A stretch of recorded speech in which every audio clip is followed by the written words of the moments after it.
Bonjour à tous, bienvenue dans cette nouvelle chronique dédiée à la découverte des lieux qui font le monde de l'art et du design. Aujourd'hui, nous sommes à Bordeaux et plus précisément au marché de l'Herme pour découvrir l'exposition de l'association Archimuse. Une visite qui vous plongera dans l'histoire, mais également dans le monde de l'architecture et de l'art, tout en évoquant la place de la femme dans la société post-Seconde Guerre mondiale. Bonjour, je suis Tiffany Ferraud, je suis la présidente de l'association Archimuse. Archimuse, c'est une association qui est liée au Master Patrimoine et Musée de l'Université Bordeaux-Montaigne et chaque année, on travaille sur un projet culturel.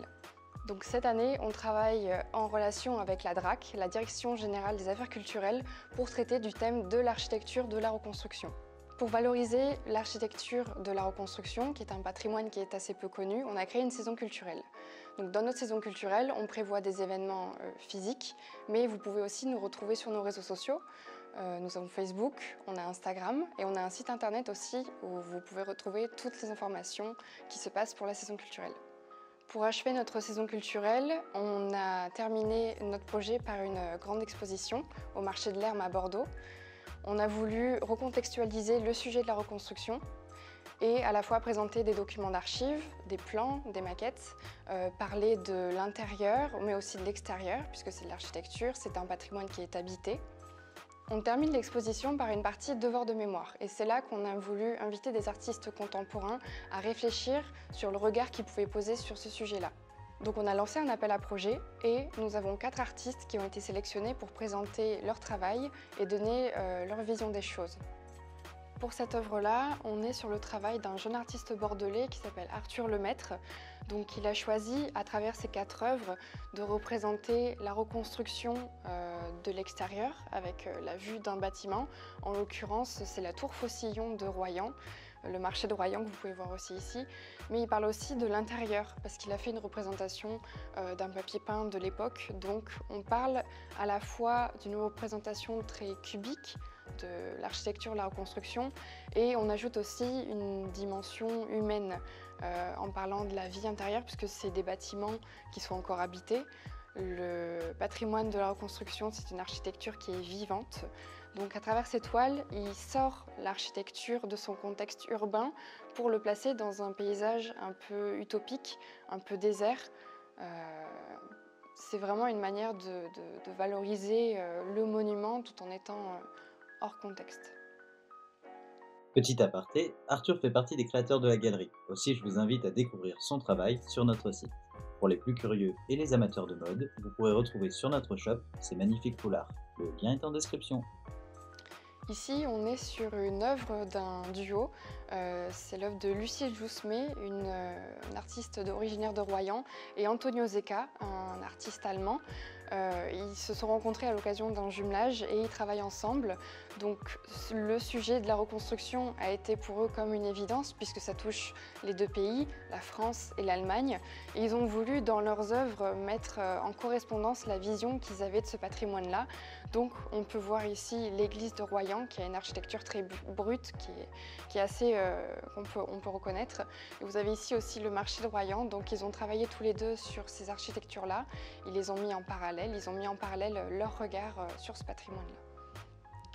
Cet amoncellement de châssis de bois au sol représente un peu tout le grand fracas causé par les bombes, par les destructions. Donc c'est la période qui vient avant la reconstruction, mais ça suggère aussi qu'il va falloir faire un grand effort collectif pour commencer à reconstruire. Donc on voit dans son travail qu'elle a représenté un peu aussi le tissu urbain, tout ce qui est entremêlé dans ce grand bazar.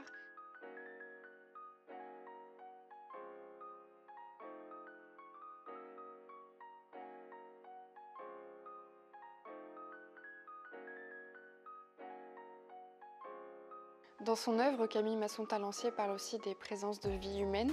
Donc on le voit grâce à ces papiers, à ces textes un peu volants où des mémoires humaines ont pu être oubliées ou enfouies ou même perturbées à cause de toutes ces destructions. Ici, on est sur une œuvre vidéo d'une artiste qui s'appelle Claire Vessé, donc l'œuvre s'appelle Faire route. On parle ici de l'arrivée de la voiture, donc c'est aussi un grand bouleversement social durant la période de la reconstruction. On parle aussi de la redécouverte d'un sentiment de liberté individuelle assez inédite, puisqu'à l'époque, durant la période de la guerre, le territoire était complètement en train de changer et à travers l'utilisation de l'automobile, les populations peuvent redécouvrir et se réapproprier leur territoire libéré. Les nombreuses actions culturelles qu'on mène sont rendues possibles grâce à la participation de nos partenaires culturels. Donc on travaille avec la mairie de Bordeaux, la mairie de Pessac, cette année avec la Direction régionale des affaires culturelles, avec le Crous, l'Université de Bordeaux-Montaigne. L'association Archimuse est liée au Master Patrimoine et Musée, donc on est tous des étudiants de ce master-là. Mais chaque année, on crée de notre initiative un projet en travaillant avec les partenaires culturels qui nous font confiance pour mettre en valeur un patrimoine, en particulier cette année celui de l'architecture de la reconstruction. Alors l'association fonctionne de la manière suivante. Nous avons 6 pôles, donc nous travaillons avec un pôle logistique, un pôle documentation qui s'occupe des recherches, un pôle communication, un pôle scénographie et régie, tout ce qui traite des expositions, et un pôle médiation pour les actions qui touchent plus avec le public. Sur nos précédents projets, on a travaillé par exemple avec le Centre des Monuments Nationaux sur la valorisation de l'abbaye de la Sauve-Majeure. On a aussi travaillé sur le patrimoine jacquaire, le patrimoine de Saint-Jacques-de-Compostelle à Bordeaux. On travaille aussi avec les villes et pays d'art et d'histoire. On fait tout un tas de projets en lien avec les acteurs culturels de la région bordelaise, mais aussi sur la région de la Nouvelle-Aquitaine. Pour ce qui est de la création d'une exposition, ce sont le pôle scénographie et régie des œuvres qui s'attaquent à cette question. Donc on commence par rechercher toutes sortes de documents d'archives. Donc on demande à des fonds d'inventaire, à des particuliers de nous prêter des textes, des documents iconographiques. Puis vient le travail de la scénographie qui va s'affairer à créer et aménager l'espace d'exposition que l'on a. Donc on travaille sur plan, on monte des cimaises, comme vous pouvez voir derrière moi. On fait en sorte de pouvoir accrocher tous nos documents et d'aménager l'espace en fonction d'une configuration donnée.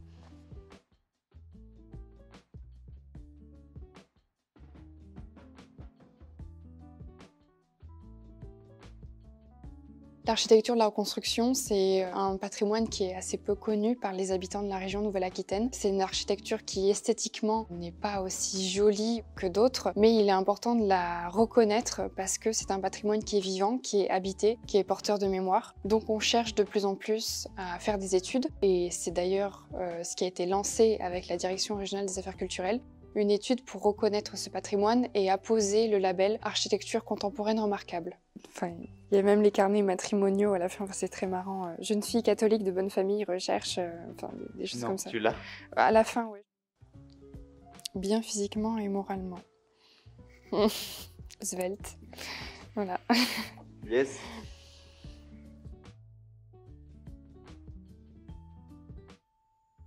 Formica, ça a la côte, quoi. J'espère que cette nouvelle vidéo et cette nouvelle rubrique vous auront plu. Archimuse vous a préparé un dossier très complet sur les œuvres et sur l'exposition, le lien est en description. Avant de vous laisser avec quelques témoignages audio, je vous invite à vous abonner et à aimer la vidéo si notre travail vous plaît. Merci pour votre soutien et à très vite. Je m'appelle Madame M.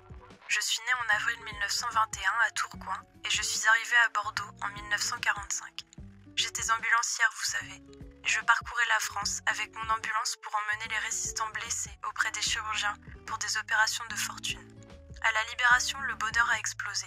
C'était extraordinaire, tout le monde s'embrassait, se tombait dans les bras. Nous étions enfin libres. J'ai même pu rencontrer le grand Charles de Gaulle à l'aéroport de Bordeaux. J'avais été dépêchée avec une de mes collègues en cas d'attentat sur sa personne. Je m'appelle Jacqueline Sicre, mais appelez-moi Jackie. Mon quartier n'a pas été touché par les destructions. Pour moi, les bombardements n'ont touché que la base navale. Attendez, non. Je me souviens que dans la rue d'à côté, un avion français avait fait tomber ses bombes par inadvertance. Le pauvre homme est mort en se crachant. Je m'appelle Renée et je suis née en 1930 à Pau. Pour moi, l'après-guerre, c'est surtout des souvenirs de balles. J'aimais tellement danser pendant la débâcle allemande que j'y allais quoi qu'il m'en coûte. Et oui, car croyez-le ou non, j'y allais en me faufilant dans les fossés. Je n'ai jamais eu de loisirs à part les balles, car je donnais toute ma paye à mes parents. Je n'avais le droit de garder l'argent que pour les tickets de bus.